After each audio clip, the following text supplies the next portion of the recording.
ওকে বরবাদ দেখতে আসছো সমী? বরবাদ আগে দেখছো না আজকে? বরবাদ আমি আমার ফ্যামিলির সাথে ঈদের সময় দেখেছিলাম। আমার কাছে খুব ভালো লেগেছে। আজকে এর জন্য আমি সেকেন্ড টাইম প্রিমিয়ারে আমাদের আর্টিস্টদের সাথে বসে দেখতে আসছি। আর আসলে এটা একটা গেট টুগেদারের মতো। এখানে আসলে সব আর্টিস্ট প্লাস আমাদের ডিরেক্টর সবার সাথে দেখা হয়ে যাচ্ছে। আর মেহেদী হাসান হৃদয় আসলে আমাদের ঘরের ডিরেক্টর, তার সাথে আমি অনেক কাজ করেছি, তো এই কারণে দেখতে এসেছি আজকে সবার সাথে মিলে। আচ্ছা, এই প্রশ্ন আগে হয়তো অনেকবার শুনেছো, বাট আজকে আবার একটু জানতে চাই। সেটা হচ্ছে মানে অন্যান্য সময় শাকিব খান আর বরবাদের শাকিব খান পার্থক্য কি তোমার কাছে কি মনে হয়? আমার কাছে মনে হয় অন্যান্য সময় সাকিব খান আর বরবাদের সাকিব খানের মধ্যে অনেক পার্থক্য আছে। তুফানের সাকিব খান আর বরবাদের সাকিব খানের সাথে অনেক পার্থক্য আছে। তুফান সিনেমাটা তো অনেক সুন্দর ছিল, কিন্তু ওইটার থেকেও 3 গুণ বেশি সুন্দর সাকিব খানকে এই সিনেমাতে লেগেছে। আর সাকিব খানকে দেখে আমি আসলে তার ফ্যান ছিলাম প্রথম থেকে, তারপর ক্রাশ খেয়ে গিয়েছি যে ও মাই গড, এত সুন্দরও কোনো নায়ককে লাগতে পারে বাংলাদেশে। অনেকে তো প্রেমে পড়ছে, আপনার ভালো লাগছে বলছেন, প্রেমে কেন পড়লেন না? আমি তো ক্রাশ খেয়ে গিয়েছি। প্রেম তার কিভাবে পড়বো?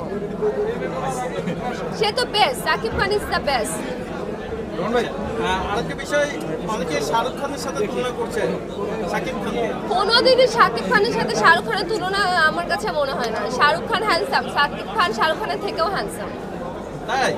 অফকোর্স শাহরুখ খানের এখন এইজ হয়ে গেছে, বাট সাকিব খানকে তার বয়স দিনে দিনে 10 বছর করে কমছে। আপনারা নিজেরাই দেখেছেন বরবাদে তার বয়স মনে হচ্ছে না, কত কম লাগছে। তো শাহরুখ খানের সাথে কিভাবে তুলনা করে? আচ্ছা সমী, তোমাকে আমরা শাকিব খানের কো-আর্টিস্ট হিসেবে কবে দেখবো? শাকিব খানের মেইন নায়িকা। ও মেইন নায়িকা মানে নায়িকা হিসাবে এটা আমার ইচ্ছা, এটা আমার স্বপ্ন। আমি চাই যে সাকিব খান নিজেই বলে সে দেশে বলে নায়িকা পায় না, সে অনেক নায়িকা খুঁজে, কিন্তু আমি নিজে সাকিব খানের সাথে হারলিনে কাজ করেছি। সো সে আমাকে দেখেছে, তার সাথে অনেক কথাবার্তা হয়েছে। কি বলেছে সিনেমাতে নেবে? আচ্ছা, অনেকে উত্তরটা দেয়া রে। আচ্ছা বলে সিনেমাতে নিবে এই ধরনের কথাবার্তা এমন না যে হয়নি। সে আমাকে পছন্দ করেছে, তো সে বলেছে যদি কোনোদিন হয় আমার মনে হয় হয়ে যাবে। আচ্ছা, অনেকে বলছে যে বরবাদ সিনেমার সাথে আমরা হলিউডের বা বলিউডের অনেক সিনেমার সাথে টক্কর দেওয়ার মতো ছিল। এই বিষয়টাকে আপনি কিভাবে দেখছেন? বলিউডে আসলে এখন এই ধরনের অনেক সিনেমা এসেছে, যেমন আমাদের অ্যানিমেল সিনেমাটার সাথে বরবাদের সিনেমার একটু হালকা পাতলা হয়তো সেম ধাঁচের সিনেমা হবে, কারণ অনেক বেশি ভায়োলেন্স আছে।